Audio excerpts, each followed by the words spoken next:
नमस्कार, बहुत स्वागत आप सभी का आपके प्रोग्राम कहानी कुर्सी की पे। मैं हूं सौरभ शर्मा आपके साथ और हमारे साथ हमारे चार मेहमान हर्षवर्धन त्रिपाठी जी, विजय त्रिवेदी जी, राहुल महाजन जी और समीर चौगांवकर जी स्टूडियो में आ चुके हैं। बहुत स्वागत आप सभी का। बिहार में आज चुनावी बिगुल बजने जा रहा है, मतलब आज चुनाव की घोषणा हो जाएगी। 243 सीटों पर चुनावी तारीखों का ऐलान आज शाम को 4 बजे हो जाएगा। आज शाम को 4 बजे चुनाव आयोग ने दिल्ली में एक प्रेस कॉन्फ्रेंस बुलाई है, जिसमें यह तय है कि अब बिहार की चुनावी डेट्स आपके सामने आ जाएंगी और बिहार में इस बार 2 चरण में विधानसभा चुनाव कराए जा सकते हैं। सभी दलों की छठ पूजा के बाद वोटिंग की मांग थी। ऐसे में मुमकिन है कि 27 अक्टूबर के बाद की तारीख पर आज चुनाव आयोग भी मोहर लगा दे। थोड़ी देर में तस्वीर बिल्कुल साफ हो जाएगी। अब सवाल तो यह है कि नीतीश कुमार मतलब एनडीए को फिर से बिहार की जनता मौका देगी या बिहार की जनता बदलाव चाहती है और महागठबंधन को अब की बार मौका मिलने जा रहा है। यह वक्त के साथ पता चलेगा। लेकिन चुनाव से पहले सियासी माहौल पूरी तरीके से गरमाया भी हुआ है और सारे दल और सभी गठबंधन पूरी तरीके से अब चुनावी खांचे में फिट होते हुए दिखाई दे रहे हैं। कल सीट शेयरिंग को लेकर के दोनों गठबंधनों से बड़ी खबरें भी आई हैं। कौन कितनी सीटों पर चुनाव लड़ेगा, पिछली बार से कम सीट कौन लड़ रहा है, ज्यादा सीट कौन लड़ रहा है, ये सारी बातों पर अब 1-2 दिन के अंदर परिस्थिति और साफ हो जाएगी। तो चुनाव आयोग अब देखना है कि तारीखों का ऐलान जो होता है वो डेट्स क्या आती हैं, कितने चरण में चुनाव होगा। 1 या ज्यादा से ज्यादा 2 चरण ऐसा माना जा रहा है, क्योंकि सभी दलों की मांग थी कि 2 से ज्यादा चरणों में चुनाव ना कराया जाए। आज हम कहानी कुर्सी की में एक किस्म से आपके लिए बिहार स्पेशल प्रोग्राम लेकर के आए हैं। हाल में जितने भी ओपिनियन पोल और सर्वे हुए हैं वो आपके सामने हम रखेंगे और वो लगभग सभी ओपिनियन पोल्स एक डायरेक्शन में जाते हुए दिखाई दे रहे हैं। अभी आपके सामने डेटा में रखूंगा तो आपको पता चलेगा। नीतीश कुमार और नरेंद्र मोदी की जोड़ी का सीधा मुकाबला राहुल गांधी और तेजस्वी यादव की जोड़ी से है। यूं इसको देख लीजिए। इनके अलावा 2-3 प्लेयर अलग से इस बार चुनाव के अंदर हैं। प्रशांत किशोर जो पहली बार चुनाव में आ रहे हैं, वो क्या भूमिका लेंगे, किंग मेकर बनेंगे, वोट कटर बनेंगे, इसकी बात हम लोग करेंगे। इनके अलावा असदुद्दीन ओवैसी को महागठबंधन में जगह नहीं मिली है, वो कितना मुस्लिम वोट ड्रॉ कर सकते हैं, इसकी बात भी हम करेंगे। और चिराग पासवान, यूं तो तय है कि वो एनडीए के साथ मिलकर इस बार चुनाव लड़ेंगे, लेकिन किसी भी गठबंधन में उनका यह पहला चुनाव होगा, क्योंकि पिछला इलेक्शन उन्होंने अलग से चुनाव लड़ा था। तो इस बार उनकी भूमिका क्या होगी, इस पर भी हम लोग आगे जो है वो बात करेंगे। तो मैं आपके सामने एक एक करके सर्वे रखने जा रहा हूं। वैसे तो ये 4 लोग यहां खड़े हैं, तो ये 4 सर्वे आप अलग से मानिए और 4 सर्वे मैं आपको दिखाऊंगा। तो 8 सर्वे आज आपके सामने आएंगे। पहला सर्वे जो हम आपको दिखाने जा रहे हैं वो है जेवीसी का ओपिनियन पोल। मैं जो भी आपको 4 सर्वे आज दिखाऊंगा ये पिछले 1 हफ्ते के अंदर रिलीज हुए हैं। तो मतलब ये नए सर्वे हैं। चुनाव की तारीखों से ऐलान होने से 1 हफ्ते के भीतर ये सभी सर्वे आए हैं। हमारे सामने 2 बेंचमार्क हैं, ये भी आपको पहले बता देता हूं, क्योंकि जब आप सर्वे का डेटा देखेंगे तो आपको पता चलेगा कि क्यों इन दोनों से तुलना करना ज्यादा ठीक रहेगा। एक 2010 का इलेक्शन, जब एनडीए को सर्वाधिक सीटें मिली थी। नीतीश कुमार और बीजेपी जब भी मिलकर के लड़े, 2010 का चुनाव 15 के चुनाव में अलग लड़े थे, 20 का चुनाव एक साथ लड़े थे। तो 2010 और 2020 ये टीम जब एक साथ लड़ी तो क्या नतीजा आया। 2010 में सर्वाधिक सीटें जीती थी 206, वोट शेयर मिला था एनडीए को 39.07%, 39% वोट शेयर, 206 सीटें। ये बेस्ट परफॉर्मेंस है एनडीए की। और उसी चुनाव में महागठबंधन की अगर आप बात करें तो महागठबंधन जैसा नहीं था, अलग अलग लड़े थे उस चुनाव में भी।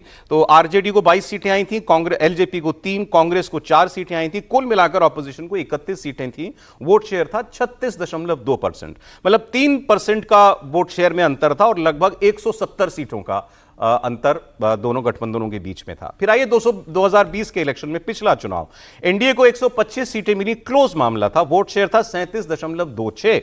महागठबंधन को 110 सीटें मिली थी, मतलब 15 सीटें पीछे रह गया था, लेकिन वोट शेयर में आपको ताज्जुब होगा केवल 0.03% का अंतर था। एनडीए 37.26%, महागठबंधन 37.23% पर था। तो पिछला इलेक्शन सबसे क्लोज इलेक्शन हुआ था।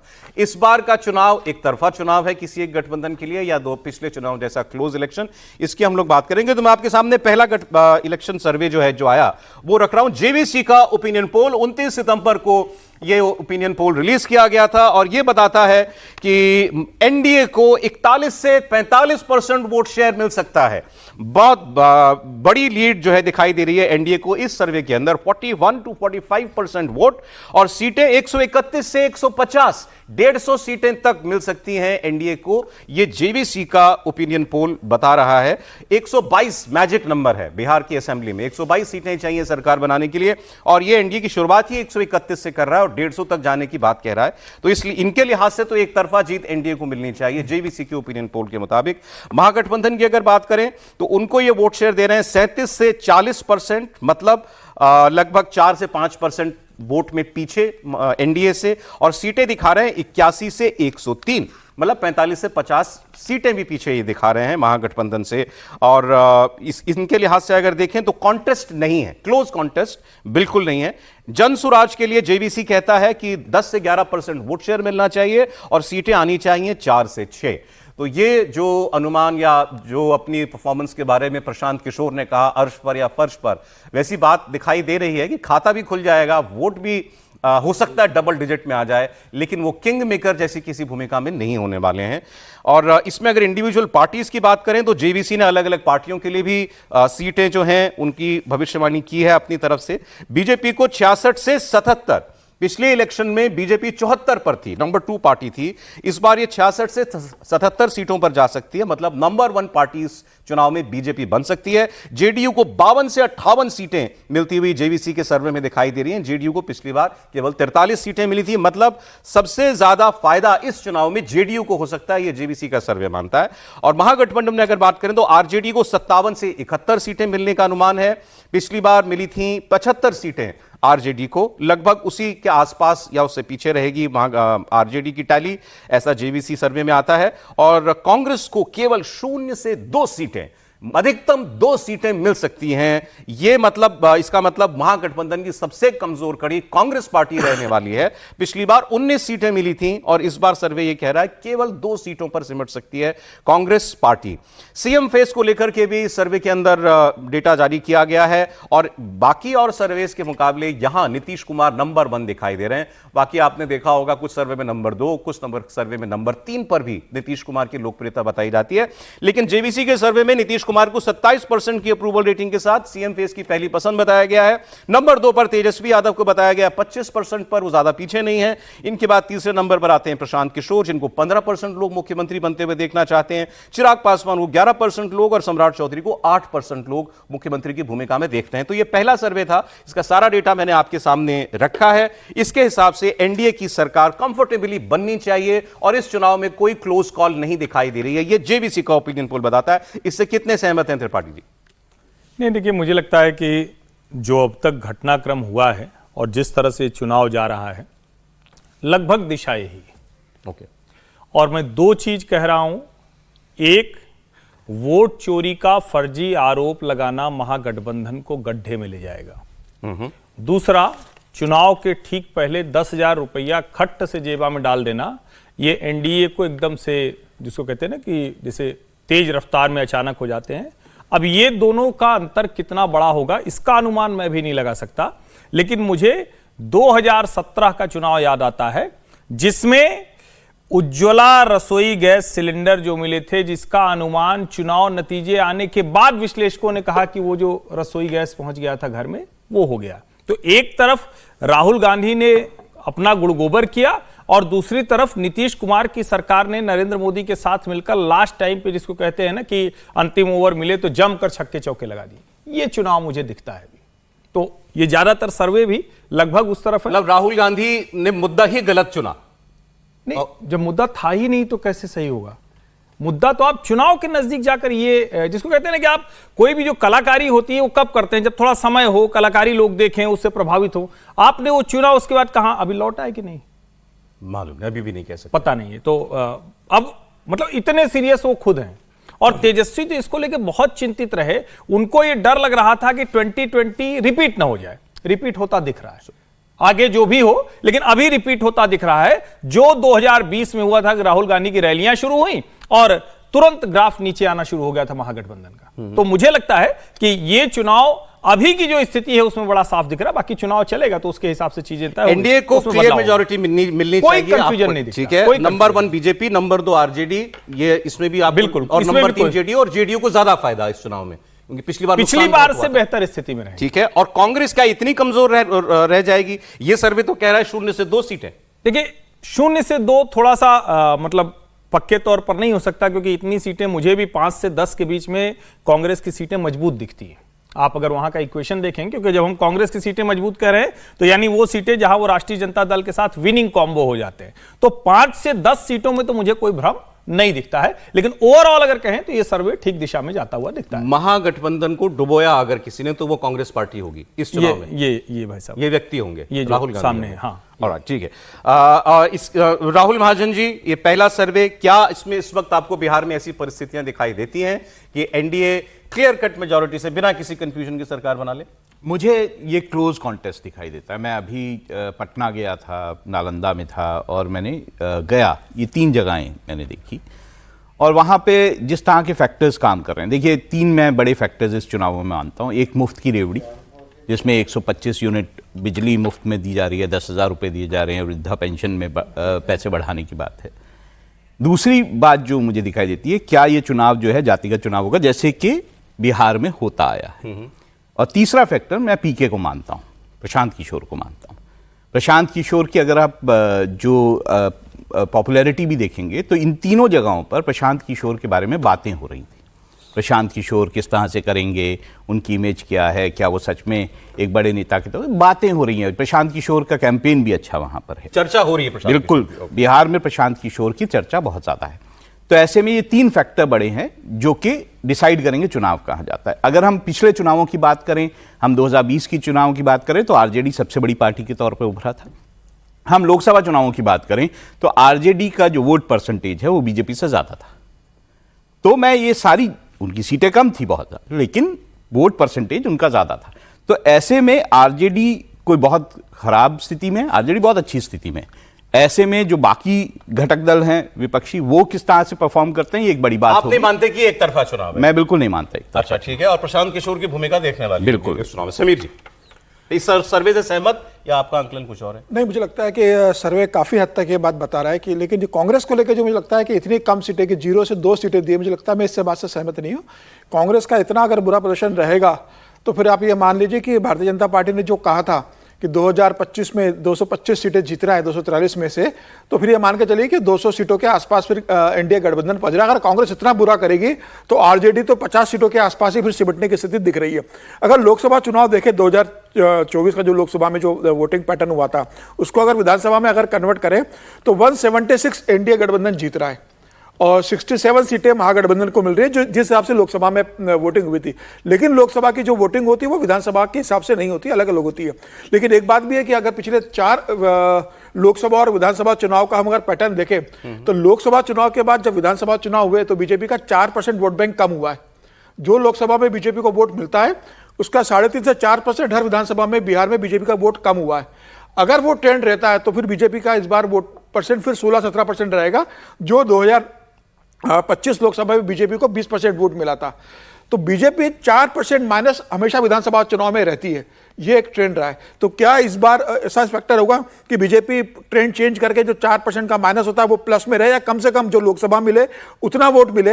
ये एक बड़ी बात होगी। और सबसे बड़ा जो आज नीतीश कुमार ने 21 लाख महिलाओं को 10,000 रुपये आज ट्रांसफर करें, 1 अक्टूबर को 25 लाख महिलाओं को 10,000 ट्रांसफर किए थे। प्रधानमंत्री मोदी पहले 10,000 ट्रांसफर कर चुके, तो 1 करोड़ महिलाओं के खाते में 10,000 रुपये आ चुके हैं।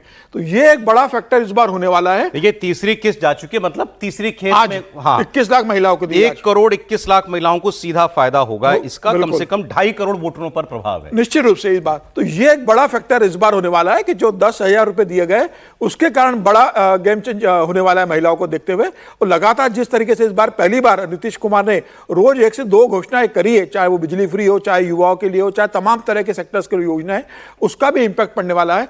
तो मुझे लग रहा है इन सबको देखते हुए महागठबंधन की सरकार मुझे एनडीए की सरकार बनना लगभग तय है। लेकिन अगर जो दो इलेक्शन हमने शुरुआत में बताया रेफरेंस के लिए 2010 और 2020, अगर इनको ही आप देखें विजय जी, तो वोट शेयर वो कितना कन्वर्ट होता है सीट में, इन दो चुनावों में बहुत अंतर दिखाई दिया भाई।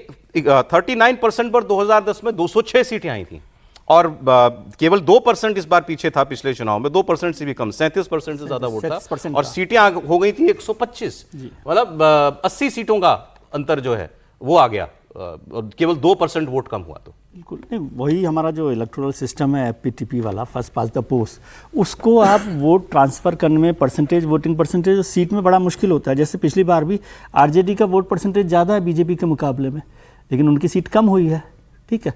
और जैसे अभी लोकसभा चुनावों का जिक्र हुआ, तो लोकसभा चुनावों से बिल्कुल ठीक बात है कि 2024 के चुनाव देखेंगे तो 176 सीट एनडीए की होती हैं और 62 सीट्स होती हैं एमजीबी की। लेकिन यदि 2019 का चुनाव देखें लोकसभा का, तो उसमें 224 सीटें होती थी एनडीए की, आई कितनी 125 सीटें। तो इसलिए दोनों को कंपैरिजन उस तरह से नहीं किया जा सकता। लेकिन ये तो बड़ा गेम चेंजर है जिसको हम लोग मान ही रहे हैं, जो 15,000 रुपये, इसको 10,000 से आप 15,000 कर दीजिए, बहुत सारे पैसे और बढ़ाए, आप उसको क्यों छोड़ रहे हैं? नहीं, बहुत वैसे तो नहीं, पिछले एक हफ्ते में ही, हाँ, वो आशा वर्कर्स का, ममता वर्कर्स का मिलाकर 15,000 रुपए, 1 से 3,000 रुपए कर दिया, बिजली 15,000 जो वो भी 125 यूनिट बिजली हुई है, तो 15,000 रुपए का बड़ा फायदा हुआ है। और ये तो खैर चुनाव आयोग शायद जग ही रहा हुआ, क्योंकि आज प्रेस कॉन्फ्रेंस है कि ऐसा कभी नहीं देखा मैंने कि चुनाव आयोग की घोषणा से 4 घंटे पहले आप पैसा ट्रांसफ़र कर दें और चुनाव आयोग 4 बजे ही जागे। ये भी एक बड़ा मुद्दा हो सकता है। और वोट चोरी का मुद्दे को मैं नहीं समझता कि चुनाव के नतीजों पर कोई बड़ा असर डालेगा, लेकिन वो नुकसान करेगा कांग्रेस का, ऐसा कतई नहीं हो सकता। कांग्रेस की अगर ताकत बनेगा, कांग्रेस को कुछ फ़ायदा यदि होना है, मुझे नहीं पता होगा कि नहीं होगा, तो वो वोट चोरी की जो राहुल गांधी की यात्रा है वो उसकी मदद करेगी। और यदि ना भी करे तो भी चुनाव आयोग पर बड़ा दबाव बनाने में एसआईआर में वोट चोरी का कैंपेन काम में आया। सर, जो तीन संभावनाएं हो सकती हैं, एनडीए अहेड, महागठबंधन आगे या क्लोज कॉन्टेस्ट, आप किस तीनों में से कैसा देख रहे हैं चुनाव? Close contest with NDA ahead के तौर पर इतना अंतर नहीं जितना दिख इतना तो मुझे नहीं लगता आज की तारीख में। बाकी अब कैसे चुनाव जाएगा, लेकिन उसमें गेम चेंजर यदि ये 10,000 रुपए हुए तो यहाँ पर भी पहुंच सकते हैं, लेकिन अहेड तो है ही एनडीए आज की तारीख में। चलिए ठीक है, अगले सर्वे की बात करते हैं। जेवीसी के सर्वे ने एनडीए को बिल्कुल सीधा फायदा आगे बढ़त में दिखाया है और फुल मेजॉरिटी की सरकार एनडीए की बनेगी, ऐसा इनका आंकलन है। अगला सर्वे मेट्राइज ने किया है और मेट्राइज ने बहुत सारे सवाल पूछे हैं, सवालों में ही डेटा है, तो मैं उसी हिसाब से आपको बता रहा हूं। जैसे इनका पहला सवाल था कि आप वर्तमान नीतीश सरकार के कामकाज से कितने संतुष्ट हैं। थोड़ा हैरान करने वाला है, बहुत संतुष्ट कहने वाले 40% लोग थे इस सर्वे में और संतुष्ट कहने वाले 36% लोग थे। मतलब सेटिस्फैक्टरी एंड मोस्ट सेटिस्फाइड, यही कैटेगरी मिलकर 76% होती है। तो अगर इस सवाल को ही देख लें तो फिर और किसी की गुंजाइश होनी नहीं चाहिए। 76% लोग अगर संतुष्ट या बेहद संतुष्ट हैं तो आगे देखिए। अगला सवाल जो हमने चुना आपको बताने के लिए, आपके मुताबिक कौन सी पार्टी बिहार में अच्छा शासन दे सकती है? इस सवाल के जवाब में 35% लोग बीजेपी कहते हैं, नंबर 1 चॉइस बीजेपी है, और नंबर 2 पर जेडीयू 18%, तो ये भी 53% बनता है अगर आप दोनों को ऐड कर दें, बीजेपी चाहने वाले या जेडीयू चाहने वाले, ये 53% है। तो ये भी एक तरफा बात बता रहे हैं। और इसके अलावा अगला सवाल था, अगर आज चुनाव हो जाए तो मुख्यमंत्री के तौर पर आपकी पहली पसंद कौन है? जेवीसी की तरह इस सर्वे में भी नंबर 1 पर नीतीश कुमार हैं, मतलब सर्वाधिक लोग नीतीश कुमार को ही कंटिन्यू देखना चाहते हैं मुख्यमंत्री की कुर्सी पर।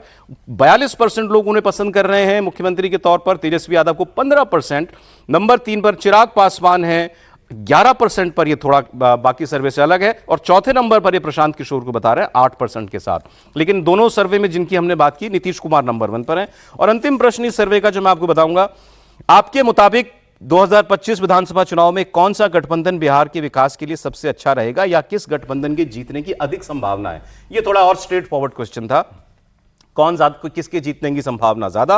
तो एनडीए को 52% लोग बता रहे हैं कि ये जीतेगा, महागठबंधन को 16%, तीसरा मोर्चा मतलब जिसमें वो जन स्वराज के साथ अगर कोई पार्टी और जुड़ती, जब ये सर्वे हुआ था तब गुंजाइश रही होगी, 12% लोग बता रहे हैं। 52% के साथ एनडीए, महागठबंधन 16% पर। बहुत अंतर दिख रहा है दोनों गठबंधनों के बारे में जब सवाल पूछा गया, तो ये भी एक तरफा को जोड़ ही रहा है, मतलब कोई ऐसा सारे आप देखें ना सर, कंट्राडिक्टरी नहीं है पूरे सर्वे को, नहीं, कोई contradiction सीमलेस है वो, उसको जैसे देखा जाए तो कंट्राडिक्शन। 76% नीतीश कुमार के काम से बहुत संतुष्ट हैं, 53% लोग बीजेपी या जेडीयू चाहते हैं चुनाव में आए मुख्यमंत्री के रूप में, 42% के साथ पहली पसंद नीतीश कुमार है, और सर्वाधिक जीतने की संभावना 52% लोग बता रहे हैं एनडीए की। तो ये भी जेवीसी ओपिनियन पोल की तर्ज पर ही लोगों की राय बता रहा है। त्रिपाठी जी, नहीं, मुझे लगता है कि जिसको कहते हैं ना कि या तो आप आंख बंद कर लीजिए और सपने में कुछ सोचिए, तब अलग दिखेगा, और जब आपको सब कुछ साफ साफ आंख से दिख रहा है, चश्मा भी नहीं लगाना है, तो अलग कैसे हो पाएगा। बिहार इतना स्पष्ट कभी नहीं दिखा,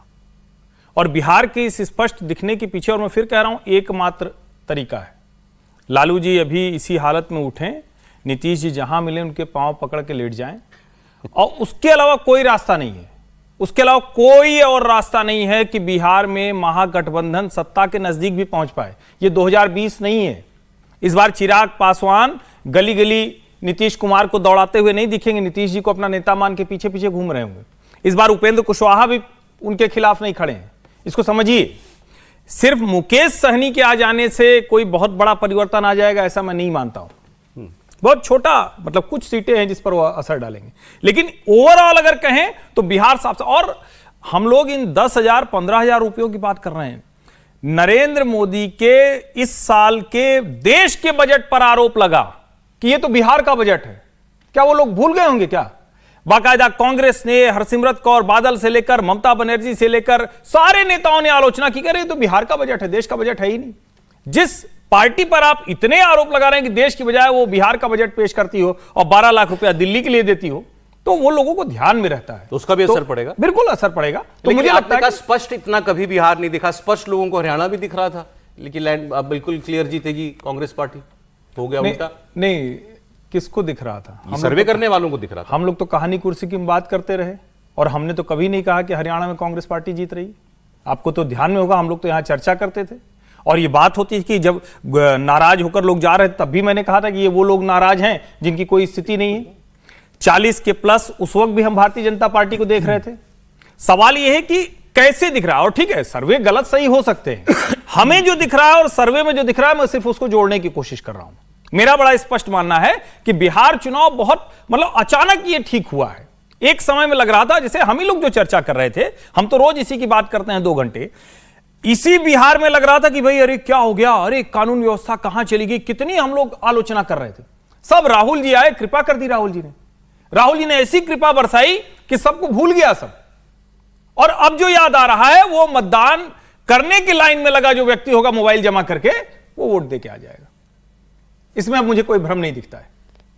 तो ये जो सर्वे है वो शायद उसी को कैच करने की कोशिश, बाकी सर्वे और चुनाव है तो चुनाव तो जनता तय करेगी। ये मैंने आपको जो दूसरा सर्वे बताया विजय जी, आप पहले कह ही चुके हैं, लेकिन ये दूसरा सर्वे भी एक तरफा बात बता रहा है। अच्छा, इसके वैसे इनके सर्वे के अंदर जो है योजनाओं को लेकर के भी बातें की गई हैं। सबसे बड़ा मुद्दा पूछा गया तो 33% लोगों ने बेरोजगारी कहा, आसपास भी कोई दूसरा मुद्दा नहीं है। इसके अलावा कानून व्यवस्था को 72% लोग कह रहे हैं कि सरकार बेहतर काम कर रही है, तो ये प्लस जा रहा है नीतीश कुमार की सरकार के खाते में। जंगल राज का डर दिखाकर वोट मांगना कितना प्रासंगिक है आज? 24% लोग कह रहे हैं प्रासंगिक है, 8% कह रहे हैं कुछ हद तक, तो इसको आप जोड़ लीजिए तो 32% हो जाता है। लेकिन 53% कहते हैं कि अब इस मुद्दे का कोई मतलब नहीं है, मतलब लोग, उनको लगता है कि यहां से हम आगे बढ़ चुके हैं। लखनऊ के गोमती नगर में सहारा शहर को सील कर दिया गया है। लखनऊ नगर निगम ने थोड़ी देर पहले यह कार्रवाई की है। सहारा शहर के गेट पर नगर निगम की टीम ने ताला लगा दिया था। नगर निगम की टीम ने 1 अक्टूबर को सहारा शहर को खाली करने का नोटिस यहां पर चिपकाया था और इसके 3 दिन के अंदर इसे खाली करने को कहा गया था। इसके बाद नगर निगम की टीम आज भारी पुलिस बल के साथ पहुंची और सीलिंग की कार्रवाई शुरू की है। सहारा शहर गोमती नगर में 170 एकड़ में फैला हुआ है और एक समय में लखनऊ की शान कहा जाता था, और अब ये पूरा जो सहारा शहर का इलाका है इसको सील कर दिया गया है। एक रिपोर्ट हमारे सहयोगी ने वहीं से भेजी है, जो कार्रवाई हुई है उस पर आपको दिखाते हैं। लखनऊ के गोमती नगर स्थित सहारा शहर को इस वक्त नगर निगम पहुंच चुका है सील करने के लिए। जी हां, सहारा शहर को 1994 में जो जमीन 170 एकड़ के करीब लीज पर दी गई थी 30 साल के लिए, और सहारा शहर ने ये प्रॉमिस किया था कि यहां पर रेजिडेंशियल इलाके बनाए जाएंगे, कमर्शियल प्रॉपर्टीज को डेवलप किया जाएगा। लेकिन जब ये सारी चीजें नहीं की गई हैं तो लीज खत्म होने के बाद नगर निगम ने इस लीज को दोबारा एग्जीक्यूट नहीं किया, और आज नगर निगम बड़ी तैयारी के साथ पहुंचा हुआ है सहारा शहर में, और सहारा शहर को सील करने की जो प्रक्रिया है वो इस समय की जा रही है। मेन बिल्डिंग पे अगर आप देखिए कि इस समय किस तरीके से जो पुलिस बल है वो मौजूद है, पीएसी बल मौजूद है, इसके अलावा नगर निगम का जो पूरी तरीके से दस्ता होता है, प्रवर्तन दस्ता होता है, वो भी यहाँ पर मौजूद है और बड़ी संख्या में अगर पुलिसकर्मी यहाँ पर मौजूद हैं, वो बताने के लिए काफी है कि कानून व्यवस्था को देखते हुए फिलहाल सहारा शहर में जबरदस्त तरीके से पुलिस की मौजूदगी है, पुलिस की प्रेजेंस है। और आप देखिए कि इस समय जो सीनियर ऑफिसर्स हैं उनकी मौजूदगी में इस समय फिलहाल सहारा शहर को सील करने की जो पूरी प्रक्रिया है वो इस समय की जा रही है। नायब तहसीलदार नगर निगम के मौजूद हैं, उनकी मौजूदगी में देखिए जो ताला पड़ता है, ताला लगाया गया है, उसके बाद सील लगाया गया है ताले पे। आप देखिए कि किस तरीके से नगर निगम इस समय फिलहाल जो सीलिंग की पूरी इस कार्रवाई को अंजाम दे रहा है। रीजन ये है कि सहारा ने जो बातें कही थी, जो प्रॉमिस किया था सरकार के साथ, नगर निगम के साथ, उन प्रॉमिसेस को पूरा नहीं किया है। इसी वजह से लीज कैंसिल हुई है और इसके बाद नगर निगम फिलहाल इस समय यहां पर पूरी तरीके से जो कार्रवाई है सीलिंग की वो की जा रही है। और विशाल हमारे साथ अब लाइव भी जुड़ गए हैं। विशाल, आपकी रिपोर्ट अभी हम दिखा रहे थे व्यूअर्स को, थोड़ा और समझना चाहते हैं जो लोग नहीं जानते क्या है सहारा शहर। 170 एकड़ में बताया गया फैला हुआ ये पूरा क्षेत्र है, तो ये केवल ये प्राइवेट प्रॉपर्टी थी क्या सहारा श्री की, सुब्रत सहारा की? देखिए, बहुत महत्वपूर्ण सवाल आपने पूछा है सौरभ। इस समय हम सहारा शहर लखनऊ गोमती नगर में मौजूद हैं। 1994 में लखनऊ नगर निगम और यूपी सरकार के साथ सहारा इंडिया ने यह करार किया था कि इस 170 एकड़ की जो पूरी ये प्रॉपर्टी है इसको सहारा सिटी डेवलप किया जाएगा। यहाँ पे इंफ्रास्ट्रक्चर से प्रोजेक्ट्स आएंगे, यहाँ पे कमर्शियल प्रोजेक्ट्स आएंगे, यहाँ पे रेजिडेंशियल प्रोजेक्ट्स आएंगे। लेकिन जब प्रोजेक्ट्स पूरे नहीं हुए, पूरी तरीके से कंप्लीट नहीं हुए, सरकार को नगर निगम को जो वादे किए गए थे वो पूरे नहीं हुए, तो पिछले साल यानी कि 2024 में 30 सालों की ये डीड थी, उसको लखनऊ नगर निगम ने कैंसिल कर दिया। और उसके बाद आज देखिए कि किस तरीके से पुलिस बल यहाँ पर मौजूद है, पीएससी बल यहाँ पर मौजूद है, सीनियर ऑफिसर्स लखनऊ पुलिस के मौजूद हैं। इसके अलावा नगर निगम को जो प्रवर्तन दस्ता होता है वो भी यहां पर मौजूद है। उनकी मौजूदगी में सहारा शहर के गेट पर आपको दिखाना चाहूंगा, एक्सक्लूसिव विजुअल्स हैं कि गेट पर ताला लगा दिया गया है, सील कर दिया गया है। यानी कि इस प्रॉपर्टी को, जो कि 30 साल पहले तक लखनऊ नगर निगम की प्रॉपर्टी होती थी, इसको लीज पर सहारा को दिया गया था, वो प्रॉपर्टी एक बार फिर से लखनऊ नगर निगम ने अपने कब्जे में ले ली है। और अंदर के विजुअल्स हैं, अंदर की स्थिति देखिए कि सिक्योरिटी स्टाफ का जो पूरा सामान है, चाहे वो बोरी में हो, चाहे वो ट्रंक में हो, चाहे वो कागजात हो, चाहे वो उनकी ड्रेस हो, चाहे देखिए चावल, ये देखिए चावल के विजुअल्स हैं। जो लोग अंदर खाना बना रहे थे, अपना जीवन यापन कर रहे थे, वो सारे लोग अंदर से अब सड़कों पर आ गए हैं। और सहारा के जो एम्प्लॉइज हैं वो भी हमारे साथ मौजूद है सौरभ, क्योंकि उनको इस बात का बहुत ज्यादा कष्ट है कि सालों से उनको इंतजार था कि एक दिन उनको सैलरी मिलेगी, लेकिन वो सैलरी मिलने की बजाय अब वो परिसर में जहां अंदर आंदोलन कर रहे थे, अब फिलहाल उनको बाहर कर दिया गया है। अब ये आंदोलन सहारा शहर के जो कर्मचारी हैं वो कह रहे हैं कि अब वो बाहर से करेंगे। क्या पीड़ा है, क्या दिक्कत है, बताइए जरा दर्शकों को। हम लोग की 32 वर्ष की सर्विस हो गई है। सुधीर त्रिपाठी नाम है हमारा। 2014 से कंपनी ने आंशिक सैलरी दी और हम लोग का पीएफ भी नहीं जमा किया। तो अभी जो एम्प्लॉइयों का दर्द है कि उनका जो बकाया राशि है, धनराशि, वो मिल जाती, या एकदम से जो सबको निकाल दिया गया है तो उनको कुछ यहाँ का मुआवजा मिल जाता, बकाया धन मिल जाता, ग्रेच्युटी मिल जाती, बकाया पेंशन मिल जाता। मैं रिटायर्ड हुआ हूँ, अभी 32 वर्ष मैंने यहाँ सर्विस दी। आपको पूरी सैलरी मिल गई है 2014 से लेकर जो ड्यू थी? नहीं मिली मुझको। रिटायरमेंट मेरा 24 दिसंबर 2024 को हुआ। आज तक ग्रेच्युटी और बकाया वेतन मुझको नहीं मिला। ये मिला आपको? पीएफ का तो जो पीएफ कमिश्नर के हम लोगों ने केस करवाया, तब वो पीएफ का तो इंडिविजुअल मेरा हुआ है। इंडिविजुअल आपका हुआ है? मेरा हुआ है, बाकी स्टाफ का भी नहीं हुआ है। बाकी स्टाफ का नहीं हुआ है। इंडिविजुअल लोग जो कमिश्नर के पास जा रहे हैं उनको किसी तरीके से पीएफ मिल रहा है, लेकिन वेतन नहीं मिल रहा है। परेशानी। और देखिए लेडीज हैं, महिलाएं हैं जो कि सालों से सहारा में काम कर रही थी, उनका दुख दर्द क्या है, उनकी परेशानी क्या है, सीधे बात करते हैं। आप लोग को सैलरी वगैरह नहीं मिली, पीएफ नहीं मिला? कुछ नहीं मिला। नगर निगम भी मिले हुए हैं, नगर निगम भी मिले हुए हैं, पूरी तरीके से सील ले हुआ। पैसा खा के आई है नगर निगम, नगर निगम पैसा खा के आई है। मीडिया वालों को क्यों नहीं अंदर जाने दे रही है, क्यों नहीं जाने रही है? और सरकार इसके लिए एक्शन क्यों नहीं ले रहा है? क्या बाबा के कान बंद है कि रोई जली हुई बाबा के कान में है?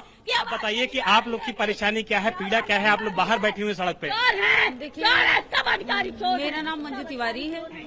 25 साल से हम यहाँ नौकरी कर रहे हैं। हमारा सैलरी नहीं मिल रहा था, साल में 4-5 ऐसे करके मिल जाती यानी कि 12 महीनों में 4 महीने की सैलरी मिलती थी, 8 महीने की सैलरी नहीं मिलती थी। और किसी तरीके से हम लोग फिर भी आ रहे थे। फिर नगर निगम का ये इशू उठा। नगर निगम क्या, नगर निगम को दिख गई है। अब नगर निगम में जो ये बताइए, सीलिंग की कार्रवाई को निष्पक्ष हम कैसे माने? नगर निगम की जो कार्रवाई हुई है उसमें हमारे यहाँ बहू रानी का भाई प्रेजेंट में अंदर से निकला है, वो आया था, वो नगर निगम में है। अब बताइए कि घर का आदमी क्या सील करेगा और क्या कार्रवाई है? जो बहुत सारे सवाल हैं सौरभ, वो इस बात को लेकर के भी है कि जो कार्रवाई हो रही है उसमें लोगों को अंदर न जाने नहीं दिया जा रहा है। महिलाएं सड़कों पर बैठी हुई हैं जो सालों से यहाँ पर आंदोलन कर रही थी, इस उम्मीद में कि शायद एक दिन उनको सैलरी मिलेगी, उनका ग्रेजुटी मिलेगा, उनका प्रोविडेंट फंड मिलेगा। लेकिन जब सैलरी मिलने की नौबत आती है तो उनको बाहर किया जाता है। और नगर निगम को जो प्रवर्तन दस्ता है अभी भी आप देख सकते हैं कि बड़ी संख्या में अंदर जा रहा है, बाहर आ रहा है, क्योंकि पूरी जो कार्रवाई है विशाल, सील किया जा रहा है। देखिए प्रॉब्लम ये है कि ये बड़े बड़े उद्योगपति या बड़े बड़े धन्ना सेठ जिस तरीके से इन्होंने करप्शन की किया, सरकारों के साथ मिलकर के किया, या उनकी करप्शन की अनदेखी सरकारों ने की, उनके जो एम्प्लॉयज होते हैं उनकी दुर्गत क्या होती है वो आपने साफ साफ दिखा दिया। सरकारों को खुद का बकाया नहीं मिलता, जो प्रोजेक्ट्स उन्होंने दिए होते हैं उद्योगपतियों को, उसकी वजह से उनको इस प्रॉपर्टी को सील करना पड़ रहा है क्या? ये प्रॉपर्टी के अंदर क्या है? देखिए, बड़ा सबसे महत्वपूर्ण सवाल यही है। एक तो ये कि लखनऊ में ऐसा दरवाजा न राजभवन का है न मुख्यमंत्री आवास का है। सबसे पहले तो आप यहां से शुरू कीजिए, क्योंकि इनके घर के सामने जो रास्ता है तो वहां से सड़क टर्न हो जाती है, यानी कोई सड़क फिर अंदर जाके नहीं जाती। ये सुब्रत राय सहारा यहाँ रहते थे? सहारा यहाँ रहते थे। अच्छा। उनका यहाँ बंगला था, चेयरमैन का ऑफिस था, 4-5 लग्जरी गेस्ट हाउस थे, इसके अंदर एक बड़ी झील है, इसके अंदर क्रिकेट स्टेडियम है जो इंटरनेशनल स्टैंडर्ड का है, इसके अंदर एक बाकायदा थिएटर है। इसमें सुब्रत राय सहारा के मेहमान आकर जब तक उनकी इच्छा होती थी तब तक रहते थे, जहां से यहां से उड़ते थे और एमबी वैली पहुंच जाते थे। मतलब आप इस ऐशो आराम और इस सुख सुविधा, इस लग्जरी का अनुमान नहीं लगा सकते। ये तो चूंकि कर्मचारी हैं, सहारा इतनी बड़ी कंपनी है और बहुत से लोगों को उसने रोजगार भी दिया था, बहुत से लोगों को रोजगार दिया था। लेकिन ये सच है कि जो पैसा आया वो आम लोगों का ही पैसा गया, आम लोगों का ही पैसा फंसा। क्या वो पैसा वापस भी जा पाया क्या? और ये जो पूरी प्रॉपर्टी ये शान से खड़ी थी, सुब्रत राय सहारा का साम्राज्य भले ढहता गया, उनसे जुड़े लोगों की सैलरी रुकने लगी, उनसे जुड़े लोगों का जितने तरह की सुख सुविधा खत्म होती रही, लेकिन ये बना रहा। और कमाल की बात ये 24 के बाद इसमें नोटिस आई, ये भी तो सवाल पूछा जाना चाहिए ना भाई। इनके ऊपर तो यूपीए के शासनकाल में ही सारे आरोप लग गए थे, सब कुछ हो गया तो था, कोर्ट से भी लेकिन कोर्ट में चल रहा है, सेबी ने एस्क्रो अकाउंट बना दिया है, उसके बावजूद वो पैसा सबको वापस नहीं हो पाया और अभी जाकर ये ताला लग रहा है। तो लोगों का गुस्सा तो देखिए। अब अगर इस प्रॉपर्टी को नीलाम भी करना है, सील किया है तो मतलब इसको अटैच कर लिया तो कुछ करेंगे ना इसका अपने नगर निगम वाले। ये तो इतनी प्राइम प्रॉपर्टी है कि उसको अगर कमर्शियल रेट पे बेच दें तो सब कुछ वापस। लेकिन सौरभ, उन एम्प्लॉइज को तो ये बिकेगा या इसमें भी कोई और डील हो जाएगी, ये भी समझिए। इसको लैंड है भैया, प्राइम लैंड है, तो बहुत कुछ हो जाएगा। आप 94-95 में बिल्कुल यहाँ पे एक हेलीपैड है, जैसे वो बता रहे थे, एक 5000 लोगों के वहां पर बात करने के लिए, रहने के लिए, मतलब एक ऑडिटोरियम है यहाँ पर, बहुत सारा, मतलब वहां पे अंदर एक जगह से दूसरी जगह जाने के लिए बाकायदा गाड़ी से ले जाया जाता था। और जब यहाँ फंक्शंस होते थे तो बाकायदा सहारा की एयरलाइंस थी जिसके जरिए लोगों को अलग अलग शहरों से यहाँ पहुंचाया जाता था। ये बहुत ही लग्जरी काइंड का ऐसी विलासिता जो हम सोच नहीं सकते। 170 एकड़ का था, जिसमें से 130 एकड़ में जो है आवासीय परिसर बनना। सरकार इसका क्या करती है? बिहार की हम लोग बात कर रहे थे क्योंकि बिहार में चुनाव की तारीखें आज हमें पता चल जाएंगी। शाम 4 बजे चुनाव आयोग ने एक प्रेस कॉन्फ्रेंस बुलाई है, माना जा रहा है कि उसमें चुनाव की तारीखों का यह ऐलान होगा। उससे पहले तेजस्वी यादव का भी रिएक्शन आया है। तेजस्वी यादव ने कहा ऐलान होना ही था, आज नहीं तो कल होगा ही। और उनसे सवाल सीट शेयरिंग को लेकर के भी हुआ, गठबंधन में कौन कितनी सीटों पर लड़ेगा, क्योंकि सीटें कितनी लड़ेगा ये तो अभी तय नहीं हुआ, या हो गया तो बताया नहीं गया कम से कम। लेकिन महागठबंधन के नेता ये जरूर बता रहे हैं कि कौन मुख्यमंत्री बनेगा और कौन उप मुख्यमंत्री बनेगा अगर हम जीत गए तो। सुनिए। जब घोषणा होगी तो हम लोग देखेंगे, जब चिट्ठी आएगी सामने वो तो घोषणा करना ही, आज नहीं तो कल। सर कल आप लोगों ने लंबी बैठक की सर महागठबंधन, ठीक है, अभी और चलेगा। पटना मेट्रो का उद्घाटन किया गया, अब चुनाव होगा तो सब होता ही रहेगा। मेरा थोड़ा डिसइंटरेस्टेड सी बात कर रहे थे, कहा कि अभी थोड़े दिन और बात चलेगी हमारी सीट शेयरिंग को लेकर के, लेकिन जेडीयू ने एक कॉन्फिडेंट रिएक्शन दिया और कहा कि हमारी जबरदस्त जीत होगी। जेडीयू के नेता संजय झा बोले कि मोदी और नीतीश की जोड़ी पर जनता मुहर लगाने का मन बना चुकी है और बिहार का ये लॉन्च पैड एनडीए के लिए तैयार है। मुझे लगता है कि बिहार की जनता जो पिछले 20 साल से कामकाज देखी है, अपने कामकाज पर वोट डालेगी।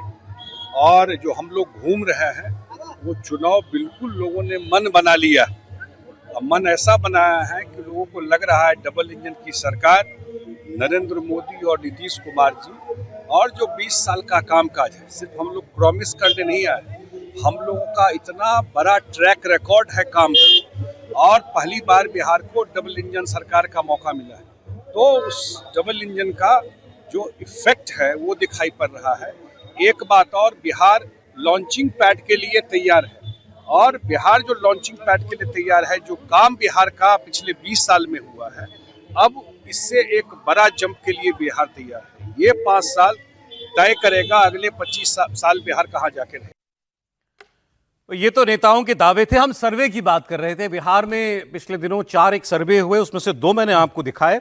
जेवीसी का ओपिनियन पोल कह रहा है क्लियर मेजॉरिटी से एनडीए की सरकार बननी चाहिए, 131 से 150 सीटें भी आ सकती हैं और महागठबंधन 81 से 103 पर रह सकता है। और मेट्राइज के सर्वे ने बताया कि 76% लोग नीतीश कुमार के कामकाज से खुश हैं और बिहार में 53% लोग मानते हैं कि बीजेपी जेडीयू ही बेहतर शासन दे सकती है, और 42% के साथ नीतीश कुमार मुख्यमंत्री चेहरे की सबसे बड़ी पसंद बने हुए हैं, और जीतने की संभावना भी 52% लोग एनडीए की बता रहे हैं। तो ये 2 सर्वे तो एनडीए की जीत की ओर इशारा कर रहे हैं। 2 और सर्वे हमारे पास हैं, उसकी बात कर ले। इंटरेस्टिंग सर्वे किया स्पिक मीडिया नेटवर्क ने, ये 29 सितंबर को जारी हुआ था, यानी लगभग 1 हफ्ता पहले, और इसके अंदर बताया इन्होंने कि एनडीए को 158 सीटें 46% वोट शेयर के साथ मिल सकती हैं। तो ये भी पिछले दोनों ओपिनियन पोल्स की तर्ज पर ही इसका डेटा दिखाई दे रहा है। 158 सीट और 46% वोट एनडीए को मिल सकता है इनके मुताबिक। 122 मैजिक नंबर है और ये कह रहे हैं 158, यानी 36 सीट उससे ज्यादा। महागठबंधन 66 सीटें जीतने की संभावना दिखा रहा है ये स्पिक मीडिया नेटवर्क का सर्वे, और 41% वोट, मतलब 5% वोट शेयर का अंतर है इसमें। जन स्वराज को ये कह रहे हैं कि 8% तक अधिकतम वोट मिल सकता है, लेकिन कोई सीट इनके हिसाब से प्रशांत किशोर की पार्टी इस बार नहीं जीत पाएगी। एआईएमआईएम को ये 4 सीटें दिखा रहे हैं फेवरेबल हैं, जिसने पिछली बार ओवैसी साहब की पार्टी ने 5 सीटें जीती थी। बसपा को भी 1 सीट जीतती हुई ये दिखा रहे हैं। 14 सीटें इन्होंने ऐसी ही बताई हैं जो टू क्लोज टू कॉल हैं, मतलब बहुत ही क्लोज कॉन्टेस्ट है, तो इसलिए ओपिनियन पोल उस पर किसी नतीजे में नहीं पहुंचा है। सीएम के चेहरे पर इनका जो सर्वे है वो बताता है कि तेजस्वी यादव लगभग 30.5%, 30.5% लोगों की पहली पसंद है। नीतीश कुमार 27.4%, प्रशांत किशोर 13% और चिराग पासवान 12% लोगों की पसंद है मुख्यमंत्री के चेहरे के तौर पर। यहां भी नीतीश कुमार बहुत पीछे नहीं है तेजस्वी से। इसमें 2-3 और इंटरेस्टिंग बातें, ये इसको आप कैसे एनालाइज करेंगे। 30.6% लोग चाहते हैं कि नीतीश कुमार ही मुख्यमंत्री बने अगर एनडीए की वापसी हो। तो ये जाहिर है कि ये वो लोग हैं जो चाहते होंगे कि एनडीए आए, तो उसमें लगभग 30% लोग ही चाह रहे हैं कि नीतीश कुमार मुख्यमंत्री बने। पहली इंटरेस्टिंग बात। दूसरा, 64% लोगों ने इस सर्वे में ये कहा कि हम नरेंद्र मोदी की लोकप्रियता से और उनके काम से बहुत प्रभावित हैं। और तीसरा आंकड़ा जो सबसे ज्यादा इंटरेस्टिंग मुझे लगा कि 47% लोगों ने यह जवाब दिया कि हम एनडीए को ही वोट करेंगे नरेंद्र मोदी की वजह से, चाहे सीएम का चेहरा कोई भी और कोई कमजोर फेस भी हो तो भी हमें प्रॉब्लम नहीं है। 40% लोग ये कह रहे हैं कि नरेंद्र मोदी हैं तो हम बीजेपी को वोट डाल देंगे। तो नरेंद्र मोदी इस इलेक्शन के अंदर एक बड़ा फैक्टर है, ये सर्वे बता रहा है। सर सहमत है? क्योंकि ये सर्वे वाले बहुत लेट हो गए। नीतीश कुमार जी ने तो पहले ही समझ लिया था ये बात। आप सर्वे करवा रहे हैं, नीतीश जी ने पहले करके होर्डिंग वोर्डिंग बनवा लिए और प्रधानमंत्री जी के, मोदी जी के साथ फोटो के साथ वो चुनाव लड़ रहे हैं। तो इससे साफ है कि उनको समझ में आ गई कि उनके बिना ये चुनाव नहीं लड़ा जाएगा, पसंद उनकी। और ये बहुत साफ है कि जितना एनडीए को जो वोट मिल रहा है उसमें बहुत सारे और भी, जैसे सी वोटर का सर्वे मैं देख रहा था, तो उसमें प्राइम मिनिस्टर को 52% लोग पसंद कर रहे हैं जी, मोदी जी को, और उनके आधार पर वोट डाल रहे हैं। तो नहीं, वैसे उनके सर्वे में तो मोदी जी थोड़ा डाउन हुए हैं, 57 से 51 हुए, 57 से, लेकिन फिर भी 51%, और राहुल गांधी 35 से 41% पर, लेकिन 51% पर हैं वो। उसके बाद भी तो वो नीतीश जी के लिए बस परेशानी यह है कि जो पहले आपने दोनों सर्वे बताए वो बीजेपी को चिंता में डालने वाली बात है। क्यों? नहीं, उनके खाते में नीतीश कुमार जी अभी सीएम नहीं है ना, वो दोनों सर्वे करें नीतीश कुमार ही सीएम बनेंगे, या उनकी पसंद, लोगों की पसंद वो है। तो मुद्दा यह है कि यदि सरकार बनती है तो बीजेपी कैसे इस बात को एडजस्ट करेगी, क्योंकि बीजेपी को लगता है कि उसमें दो दुविधा है, यदि जेडीयू की सीट कम होती है तो पूरे गठबंधन की सीट पर भी असर पड़ सकता है, इस आशंका से इनकार नहीं किया जा सकता, और यदि जेडीयू की सीट बढ़ती है तो बीजेपी के चीफ मिनिस्ट्रियल फेस पर थोड़ी सी आशंका बनती है। ये तीनों सर्वे तो ये बता रहे हैं कि जेडीयू की सीट बढ़ेगी। हाँ।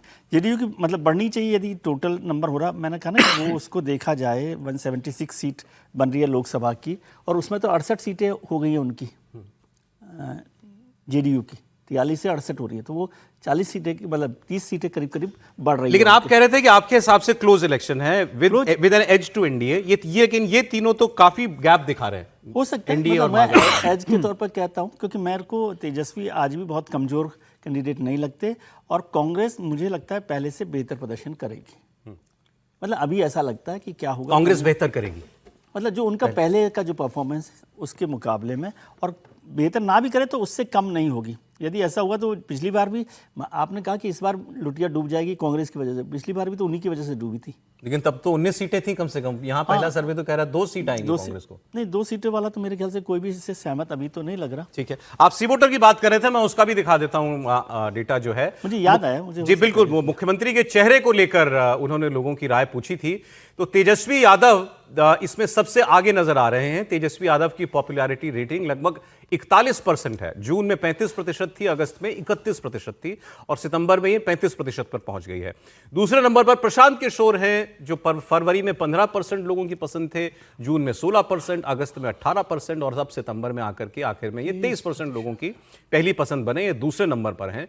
और नीतीश कुमार का ग्राफ सुधरा तो है, लेकिन वो तीसरे नंबर पर हैं। फरवरी में 18% लोग नीतीश कुमार को फिर से मुख्यमंत्री देखना चाहते थे, जून में ये 17% हो गया, अगस्त में और घट के 15% हो गया, और अब 1% बढ़ के 16% पर आ गया। और चिराग पासवान की अगर बात करें तो वो नंबर 4 पर दिखाई दे रहे हैं, और सितंबर में जो उनकी पॉपुलैरिटी रेटिंग है वो 10% के करीब पहुंची हुई है। तो यहां बहुत ज्यादा तुलना करने के लिए नहीं है, इतना ही पता चल रहा है कि तेजस्वी यादव नंबर 1 पर हैं और नीतीश कुमार जो हैं नंबर 3 पर जाते हुए दिखाई दे रहे हैं। लेकिन जो हमने 3 सर्वे दिखाए राहुल जी, ये 3 सर्वे कम से कम बढ़त एनडीए को ही दिखा रहे हैं। ये अलग सवाल है कि बिल्कुल साफ मेजोरिटी की सरकार बन जाएगी या थोड़ा खींचतान के बनेगी, वो अलग बात है। देखिए, जहाँ तक मुझे समझ आ रही है, क्योंकि मैं वहाँ गया भी हूँ और उससे वहाँ पे देखा भी है, देखिए जहाँ तक जातियों का झुकाव है बिल्कुल साफ साफ वहाँ पर चीज़ें हैं। एनडीए की अगर हम बात करें, 48% जातियाँ जो है वो उनको वोट करती हैं, जिसमें ब्राह्मण, भूमियार, कायस्थ, राजपूत, बनिया, कुर्मी, कुशवाहा, इस तरह की काफ़ी सारी जातियाँ हैं। दूसरी तरफ अगर मैं जो विपक्षी गठबंधन है उसकी बात करूँ तो लगभग 41% जातियाँ जो हैं या फिर कम्युनिटीज़ हैं, जिसमें यादव, मुस्लिम, हरिजन, पासी, मल्लाह, ये सारे हैं, वो जो है क्लियरली जो है वो विपक्षी दलों को वोट करते हैं। अब फैक्टर क्या आता है, अगर इतने ही कॉन्फिडेंट होते तो क्यों बांट रहे होते 10,000 रुपये, क्यों बांट रहे होते इस तरह की 125 जो है यूनिट बिजली मुफ्त हो जाए, क्यों बांट रहे होते? अगर इतना ही तो कोई भी नहीं देता ना, 20 साल की एंटी इनकम्बेंसी तो है। कॉन्फिडेंस होगा तो देखिए, मैं ये नहीं मानता कि नरेंद्र मोदी जो हैं जब वो चुनाव लड़ते हैं तो उनको बड़ा कॉन्फिडेंस होता है, वो कुछ ऐसा नहीं करते हैं। बहुत कम चीज़ों में इस तरह की चीज़ें होती है कि चुनाव से पहले अच्छा रेवड़ियाँ बांटनी शुरू करते। दूसरी बात, क्या हम जो पीके का फैक्टर है, प्रशांत किशोर का फैक्टर, उसे बिल्कुल नजरअंदाज कर देंगे? क्या पीके दोनों साइड के वोट नहीं काट रहे होंगे? अगर दोनों साइड के वोट काट रहे होंगे तो चुनाव जो है काफी क्लोज। सवाल था कितना, मैं उसका भी इशारा, देखिए मैं आज सर्वे के हवाले में बात कर सकता हूं, तो 2 सर्वे ने बताया 8-10% के करीब वोट, 8% भी वोट काट रहे हों तो भी वो दोनों साइड के वोट काट रहे होंगे।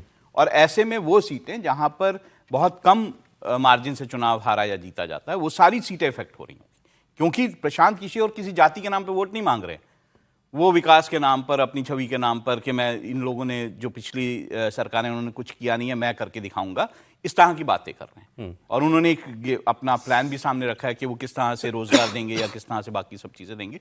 और मैंने जैसे कहा कि प्रशांत किशोर की वहां बात हो रही है, वहां पे ग्राउंड लेवल पे बात हो रही है प्रशांत किशोर की। तो ऐसे में अगर वो दोनों साइड पर सेंधमारी करेंगे तो क्या दोनों साइड को जो नुकसान होगा उससे किसको फायदा होगा, ये वाली भी बात देखने पड़ेगी। अरे देखिए, अभी एक सीट शेयरिंग जो है एक मुद्दा जरूर है अभी भी। इस पर आज तेजस्वी यादव ने हमने आपको दिखाया, उन्होंने कहा कि अभी और थोड़ी बातचीत होना बाकी है।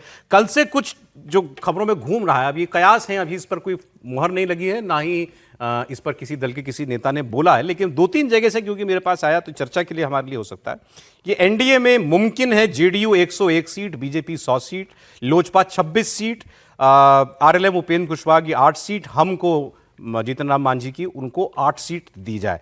मोटा मोटा मतलब एनडीए और बीजेपी बराबर 100 सीट के आसपास। पहले भी जब लड़ाए तो ऐसा ही रहा है इनका समीकरण।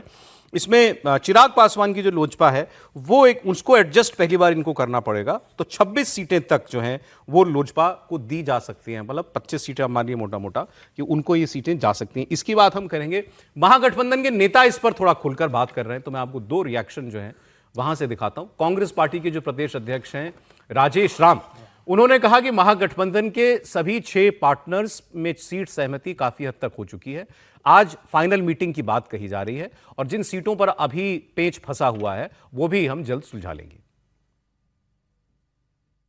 एक एक बिंदुवार तरीके से एक एक सीट पर एक एक साथियों के क्रॉस सीटिंग पर सभी चर्चाएं चली। बहुत सा चीज का हम लोगों ने आज निष्पादन कर दिया और निष्पादन में ये रिजल्ट हुआ कि हम लोग जिस तरह से सारी विषयों पर चर्चा की, खास करके हम लोग 6 पार्टनर हैं, उनकी स्पेस को लेकर के सबसे ज़्यादा उस पर गहन चिंतन था। और तीसरी जो बात थी कि कई सीट ऐसे थे जो दूसरे मित्र के वो चाहते थे, हमारे सीट कुछ और चाहते थे, तो इस सभी विषयों पर हम लोग क्रॉस चेक कर करके एक ठोस रिजल्ट तक पहुँचे हैं और फिर हम लोग इस पर आगे भी बैठेंगे। ये कांग्रेस पार्टी के लिए और महागठबंधन के लिए बहुत क्रूशल है कि कांग्रेस कितनी सीटें लड़ती है और कौन सी सीटें लड़ती है, क्योंकि पिछली बार तेजस्वी यादव के मुख्यमंत्री ना बन पाने का ठीकरा बहुत हद तक कांग्रेस के सर पर उड़ा गया था कि सीटें आपने 70 ले ली, जीत के आए आप 19 सीटें। कांग्रेस का एक कहना था कि हमको वही ज्यादातर वो सीटें दी गई जहां पर गठबंधन कमजोर था, जहां पर ऑपोजिट या कांग्रेस आरजेडी का उम्मीदवार बरसों से नहीं जीता हुआ था, वो सीटें हमको मिली। तो उनका दबाव इसीलिए बना हुआ कि हमको अच्छी सीटें चाहिए। दूसरी ओर कल महागठबंधन की मीटिंग भी हुई थी तेजस्वी यादव के घर पर, एक प्रेस कॉन्फ्रेंस भी होगी, इसमें सीट बंटवारे को लेकर औपचारिक ऐलान होगा। इस मीटिंग से जब बाहर निकले वीआईपी के लीडर मुकेश सहनी, तो उन्होंने एक बार फिर कहा कि वह हमारा मुद्दा है डिप्टी सीएम, अगर महागठबंधन जीतेगा तो डिप्टी सीएम हम बनेंगे। को लेकर सर वो सब हो चुका है, वो सब में कोई नहीं दिक्कत है, सब हो चुका है। डिप्टी सीएम आप ही होंगे सर? अरे इसमें भी कोई कहने वाली बात है क्या? शुभ शुभ बोलो यार, हम हैं, सरकार बनाएंगे, डिप्टी सीएम बनेंगे। इनका दावा लेकिन पहले से तय है, मतलब कई दिनों से कह रहे हैं डिप्टी सीएम हम बनेंगे। दूसरी ओर मुसलमान पूछते हैं, मुकेश सहनी जिस वर्ग का प्रतिनिधित्व करते हैं उसका वोट कितना होगा? 2%, 4%। मुसलमान कितने हैं वहां पर? लगभग 17.5-18%। कहते हमको डिप्टी सीएम के लिए कभी किसी ने उम्मीद नहीं समझा कि हमको दिया जाए। हाँ, मुकेश सहनी खुलकर दावा कर रहे हैं और ये तो कल सीट बंटवारे की मीटिंग से बाहर निकल के ही यूं बोले हैं, ये जो शुभ शुभ बोलो हमको डिप्टी सीएम बनना, इतना तय है क्या इनका डिप्टी सीएम बनना अगर जीत गए तो? देखिए, वो खुद तय मान के चल रहे हैं कि मुझे डिप्टी सीएम बनाया जाए और वो इसकी लगातार मांग कर रहे हैं, लेकिन उनकी मांग भी आप देखिए, महागठबंधन में है तो उनको डिप्टी सीएम के नीचे कुछ मंजूर नहीं है और कहते हैं कि एनडीए अगर लेंगे तो एनडीए में अगर हमारे समाज को आरक्षण अगर दे देंगे मोदी जी केंद्र में तो हम बिना किसी मांग के उनके पास चले जाएंगे।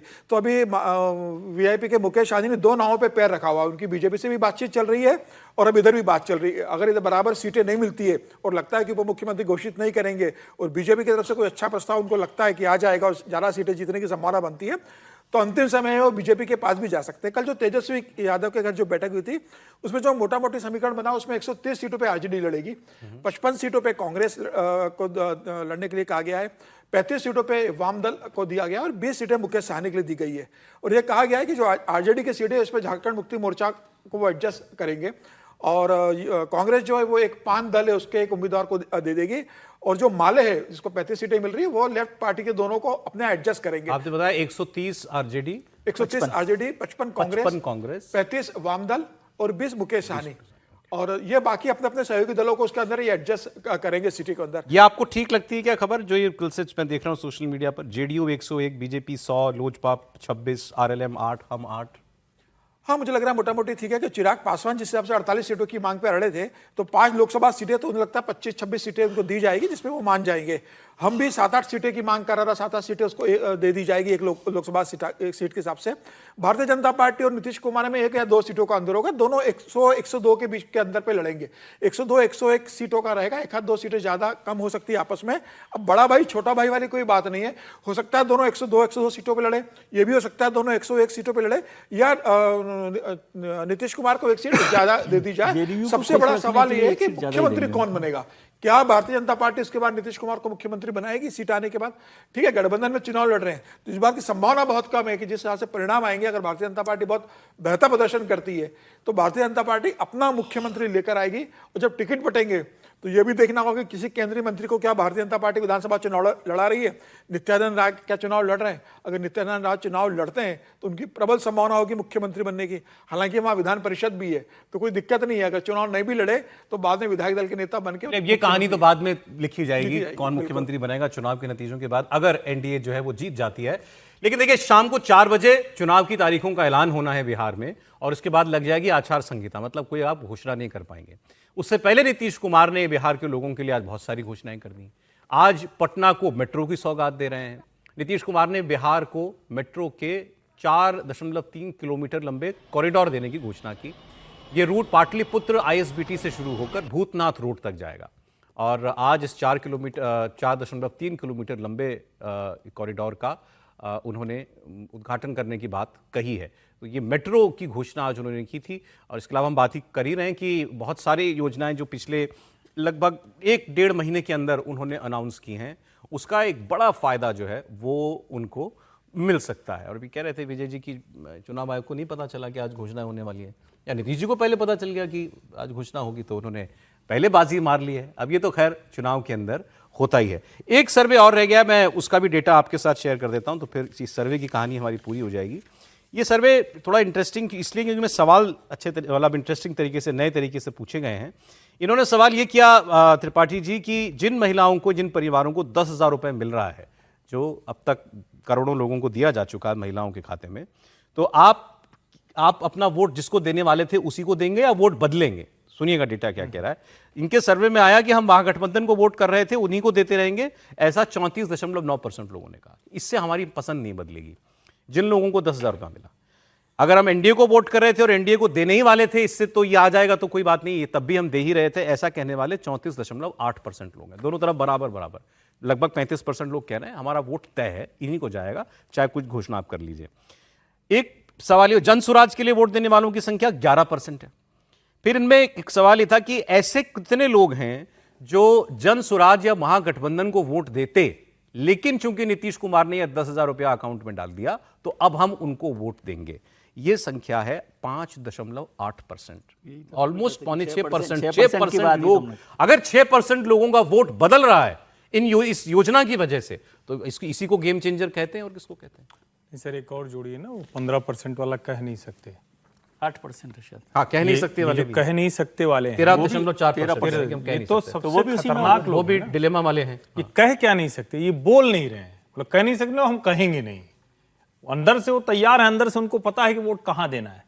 10,000 रुपए आज तक के इतिहास में चुनाव से पहले किसी ने मतदाता की जेब में नहीं डाले।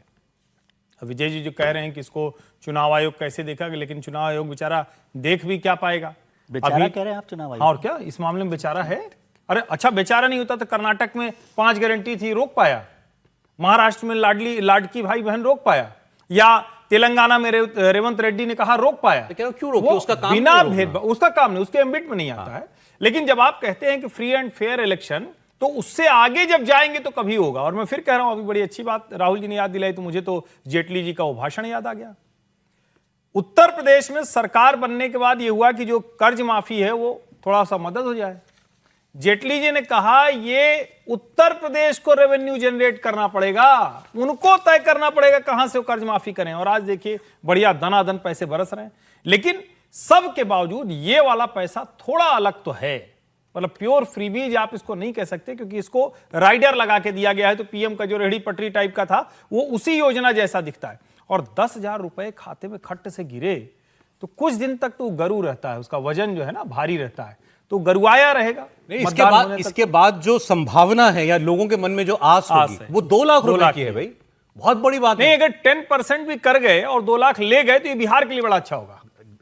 लेकिन हर जिसके भी खाते में 10,000 गए उसको ये मालूम है कि मैं एलिजिबल हो सकता हूँ 2 लाख के लिए। बल्कि मैं उल्टा मैं कह आपको रहा एक हूं, आप चीज इसको बताता बात कर रहे हैं, मैं हूं। ये- उल्टा कह रहा हूं इस बात सर, को कि अगर आप मैं आ गया, आप कंप्लीट करिए। नहीं, मैं कह रहा हूं कि अगर 2 लाख रुपए लेने वाले लोग होंगे ज्यादा तो वो मैं इसको ज्यादा फायदेमंद ज्यादा योजना वही मैं मानूंगा। कह रहा हूं कि वो उन्होंने रोजगार फायदा उठाया योजना मतलब इस का। योजना का फायदा उठाया। ये बिहार के लिए अच्छा बिहार होगा। के लिए अच्छा होगा, उन लोगों के लिए भी अच्छा होगा योजना के हिसाब से भी। अगर वो लोग कम होंगे तो वो उसको मैं फ्री आप बीज के तौर मानते पर हैं देखता हूं। 5-6-7% लोगों का वोट बदल जाएगा इससे, जैसा सर ने मेरे कहा? को तो लगता है, मैं पहले उस दिन भी बोला था, मुझे लगता है कि गेम चेंजर हो सकता है ये। तब भी आप क्लोज कॉन्टेस्ट कह रहे हैं? अब क्लोज कॉन्टेस्ट तो बहुत सारी चीज़ों से होता है, लेकिन ये गेम चेंजर होगा। और मैंने कहा कि जीतेगी गठबंधन तो उसमें सबसे बड़ा कारण ये 10,000 रुपये होंगे। आप बोले सर। देखिए, मैं इसे प्योर रिश्वत मानता हूँ। बिहार के लोगों पर इस वक्त हर आदमी पर 24,000 रुपए का कर्ज है। बिहार पर 3.19 लाख करोड़ का कर्ज है। तो जब आप इस तरह की योजनाएं करते हैं तो आप दे तो देते हैं, बाद में इस तरह की योजनाएं जो है काम नहीं करती, क्योंकि आप चुनाव जीत चुके होते हैं, बाद में कोई ध्यान नहीं देता इस पर। तो ऐसे में ये बात पहले भी बात होती रही है और इसमें बीजेपी भी बड़ी मुखर रही है कि इस तरह की चीज़ें नहीं होनी चाहिए, लेकिन करते हैं क्योंकि चुनाव जीतना है। तो ऐसे में इस देश में ये बात ज़रूर होनी चाहिए कि क्या इस तरह की अनाउंसमेंट्स जो हैं चुनावों के आसपास की जानी चाहिए या नहीं की जानी चाहिए। क्या ऐसे पैसा लोगों की जेब में जाना चाहिए कि नहीं जाना चाहिए, जिसमें सीधा सीधा आप चुनाव के वोट लेने के लिए वोट जो है पैसा दे रहे हैं। देखिए, ये तो अब एक टेम्पलेट बन गया चुनाव में जाते हुए। जो मैं कोई सरकार एक होती है, वो ये बीजेपी काम की या करती किसी है। की बात नहीं कर रहा हूँ। साउथ में भी ये बहुत सारा था, साउथ के शहरों में। नीतीश कुमार ने ममता बनर्जी को राह दिखा दी इस चुनाव के बाद कि बंगाल में वो भी घोषणा कर दे और 10,000, 11,000 महिलाओं के खाते में डाल दे चुनाव। 25,000 उन्होंने अपना इंतजाम कर रखा होगा, मुझे क्या क्या 25,000 घोषणाएं करनी। आज बात कर रहे हैं बिहार की, क्योंकि अब से लगभग 1.5 घंटे के बाद बिहार में चुनाव की तारीखें हमारे सामने होंगी। चुनाव आयोग की प्रेस कॉन्फ्रेंस 4 बजे शुरू हो जाएगी। उससे पहले आज ताबड़तोड़ कुछ और घोषणाएं नीतीश कुमार ने कर डाली हैं। सीट बंटवारे को लेकर अलग अलग दावे दोनों खेमों से, महागठबंधन और एनडीए से हो रहे हैं। कौन डिप्टी सीएम बनना चाहता है खुलकर, वो भी दावा सामने आ गया है। अब बात करते हैं कुछ उन लोगों की जिनकी मुट्ठी अभी बंद है, खोलेगी तो क्या होगा। जैसे इसमें प्रशांत किशोर सबसे पहला नाम है, फिर ओवैसी साहब हैं जिन्होंने बड़ी कोशिश की कि मुझे महागठबंधन में जगह मिल जाए, लेकिन तेजस्वी और लालू यादव ने दरवाज़ा नहीं खोला। और तीसरे चिराग पासवान है, जो पिछली बार बहुत डैमेज कर गए थे नीतीश कुमार को। नीतीश कुमार 20 साल की सबसे कम टैली पर वो आ गए थे, और इस बार वो एनडीए के साथ मिलकर चुनाव लड़ेंगे। कितनी सीटों पर लड़ेंगे ये भी तय नहीं है, लेकिन उनका आना भी एक मजबूती एनडीए को देगा। तो उनकी भी एक अलग फैक्टर है, उसका भी हम बात करेंगे। पहले ओवैसी साहब की बात आपको बता देता हूँ। ओवैसी साहब जो हैं वो बड़े लंबे अरसे से इन्होंने प्रयास किया कि मुस्लिम वोट ना बटे तो मुझे महागठबंधन में जगह मिल जाए। हालांकि कुछ लोगों का ये भी कहना है कि जानते थे कि इनको लालू यादव कभी गठबंधन में नहीं आने देंगे, वो क्यों किसी और मुसलमान नेता को खड़ा करें, क्यों वो मुस्लिम वोट का एक और दावेदार खड़ा करें। वो ये प्रयास या ये नैरेटिव इसलिए बना रहे थे ओवैसी जी कि वो ये बताना चाहते थे कि देखो, इन लोगों को मुसलमानों की नहीं पड़ी है, मैं तुम्हारा मुसलमानों का नेता, और देश भर में ऐसे कितने नेता हैं मुसलमानों के जैसे ओवैसी हैं, और उनको भी ये अपने साथ लेकर के चलना नहीं चाहते। तो वो ये फायदा उठाना चाहते थे। जो भी बात रही हो, ओवैसी साहब बड़े फायर मोड में बात कर रहे हैं आजकल।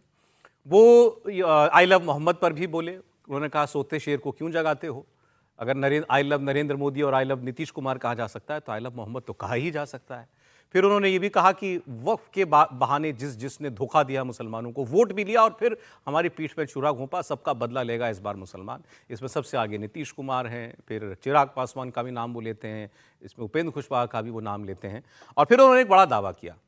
उन्होंने कहा जिन लोगों को लगा था कि मुझे साथ नहीं लेंगे तो मैं बिहार में मेरा कोई वजूद नहीं रहेगा, मैं उनसे कह दूं कि तुमने पिछले चुनाव में हमारे 4 लोग तोड़ लिए थे। 5 जीत के आए थे, 4 लोग टूट करके आरजेडी में चले गए थे। तो उन्होंने कहा 4 गए थे, इस बार 24 आएंगे। जब शैतान आएगा तो उसको बिठाकर चाय पिलाकर उसको बोलना, देख गद्दारों का साथ तो यहाँ की जनता देने वाली नहीं है।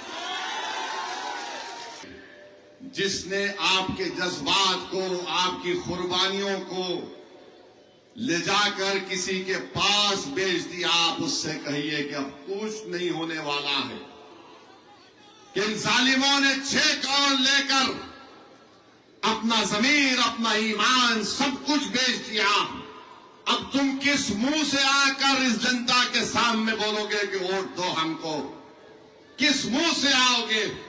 बहरहाल मुझे यकीन है कि आप लोग इनकी जमानत को जब्त करवाएंगे इंशाअल्लाह। 4 को तोड़ लिए तो ये लोग कमजोर पड़ जाएंगे। मैंने कहा 4 का जवाब 24 से दिया जाएगा इंशाअल्लाह ताला।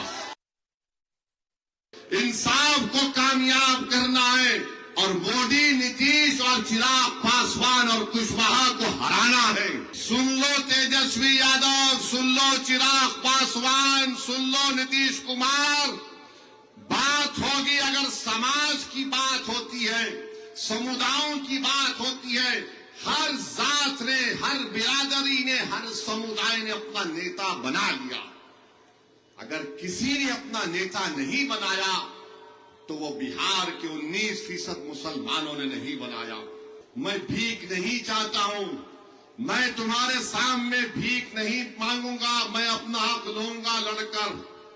और अगर तुम नहीं दोगे तो इंशाअल्लाह ताला सीमांचल का बच्चा बच्चा खड़े होकर इन पटना में बैठने वाले जालिमों के इनके सामने ठहर कर इनके हाथों से अपना हक छीनकर सीमांचल को लाएंगे इंशाअल्लाह ताला। असदुद्दीन ओवैसी बिहार में कहां मेरी ताकत है ये अच्छे से जानते हैं, इसलिए वो 24 सीट की बात कर रहे हैं। ये 24 सीमांचल के इलाके हैं जहां पर मुस्लिम वोट की तादाद 40% से लेकर 70% तक है। उन्हीं 24 सीटों में ये चुनाव भी पिछले बार भी लड़े थे और इस बार भी वहीं लड़ेंगे। कितने लड़ेंगे ये भी पता नहीं है। अब अगर आप एक बार सामने अगर आप सोचें कि मुस्लिम वोटर कोई होगा और वो सुनता होगा ओवैसी जी को, तो कैसा लगता होगा उनकी बात सुन करके? वो कहते हैं कि हर जाति का नेता बन गया, मुसलमानों का कोई नेता बिहार में बना क्या? बात ठीक है, आपको गिने चुने नाम नजर आएंगे। एक अब्दुल बारी सिद्दीकी का नाम आता है, एक दो नाम ऐसे ही बता देंगे, आप बता देंगे। और तारिक अनवर ऐसा, तो कोई ज्यादा बड़े नाम आपको याद नहीं आएंगे। फिर मुकेश सहनी रोज दावा करते हैं मैं डिप्टी सीएम बनूंगा। बिहार के लोग पूछने लगे, मुसलमान लोग, हमको कभी डिप्टी सीएम क्यों नहीं दिया? इतने वर्ष जो है सत्ता में रहे लालू यादव, किसी मुसलमान को कोई बड़ा पोर्टफोलियो देना चाहिए था और डिप्टी सीएम बनाना चाहिए था। इस बार तो बोलो, कम से कम जीते तो बनाएंगे। अब भी कोई नहीं बोल रहे, हमारा 18% वोट है। तो लेकिन उसके सामने सबसे बड़ी दुविधा ये है, मैं अपना मुसलमान नेता बनाऊं, मुसलमान कैंडिडेट जिताऊं, या मैं उसको जिताऊं जो बीजेपी को हराएगा। और इसी दुविधा में ये चुनाव भी होने जा रहा है। त्रिपाठी जी नहीं, लेकिन दुविधा जैसा कहा है, मुसलमान को डिप्टी सीएम क्यों देंगे जब सीएम ही उनका होता है? भाई लालू जी तो कहते हैं ना कि हम ही तो तुम्हारे नेता हैं। तो जब लालू जी हैं, तेजस्वी जी हैं, तो कहाँ फिर क्यों नए नए लोगों को ला के देंगे? अब ये मुसलमान को बड़ा क्लियर है, ये मतलब उनके मन में कोई संदेह नहीं है।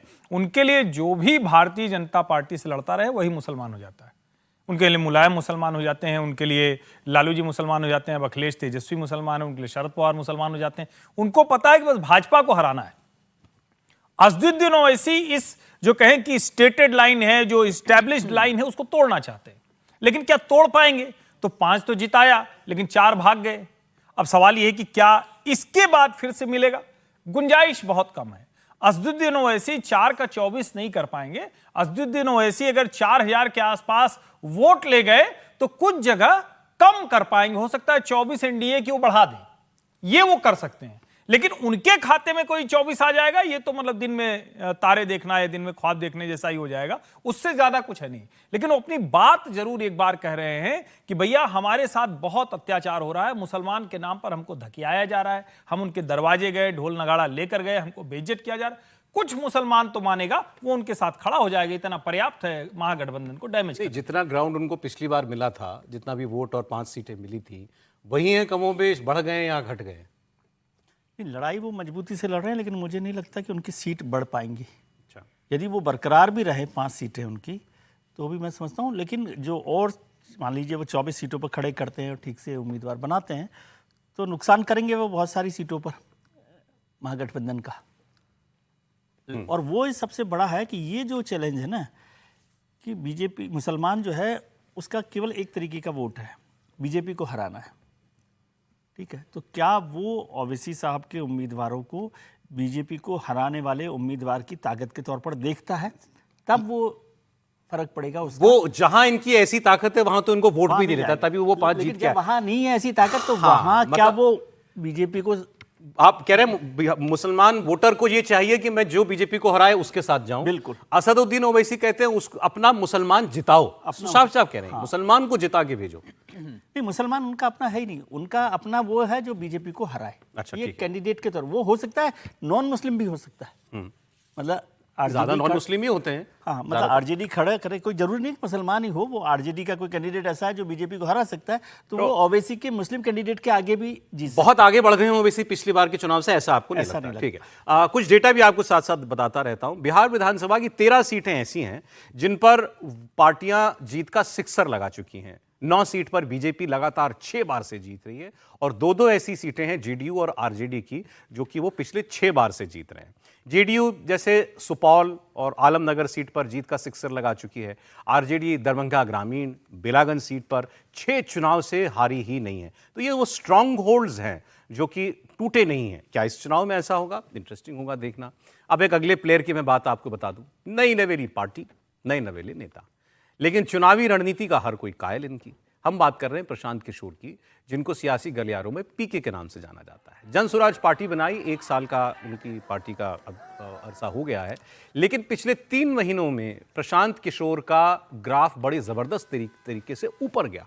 इसकी खास वजह है कि पीके हर किसी के लिए चुनौती पेश कर रहे हैं। बीजेपी के खिलाफ तो उन्होंने मानो ये मोर्चा खोल दिया, एक के बाद एक बीजेपी नेताओं के ऊपर बेहद गंभीर आरोप, चाहे उप मुख्यमंत्री सम्राट चौधरी हो, उनकी एजुकेशन पर कंफ्यूजन क्रिएट हुई, फिर अशोक चौधरी पर भ्रष्टाचार का आरोप लगा, वो किसी को नहीं बख्श रहे हैं।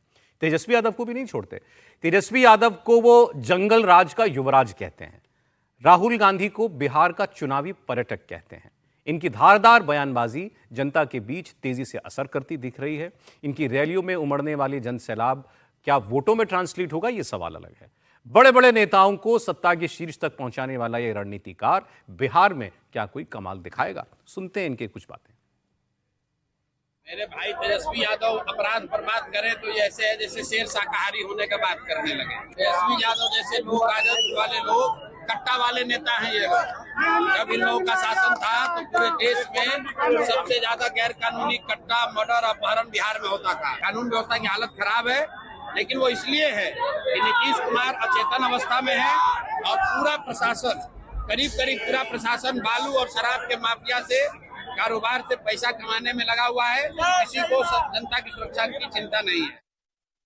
जो बात अभी हम ओवैसी जी के लिए कर रहे थे, क्या वो प्रशांत किशोर के संभावित वोटर के मन की दुविधा भी होगी? राहुल महाजन जी, मुसलमान को ये लगता है कि मेरा वोट ओवैसी को जाए, कहीं इसके चक्कर में बीजेपी ना जीत जाए। मान ले ऐसी दुविधा है, क्या वो दुविधा किसी उस व्यक्ति के मन में नहीं होगी? मान लीजिए बीजेपी का है या एनडीए का वोटर है, वो कहे इस बार मुझे सब प्रशांत किशोर बड़े पसंद आ रहे हैं, बड़ी बढ़िया बात कर रहे हैं, तो मैं प्रशांत किशोर को वोट दूं, लेकिन ऐसा ना हो कि इनके चक्कर में तेजस्वी यादव का आदमी जीत जाए।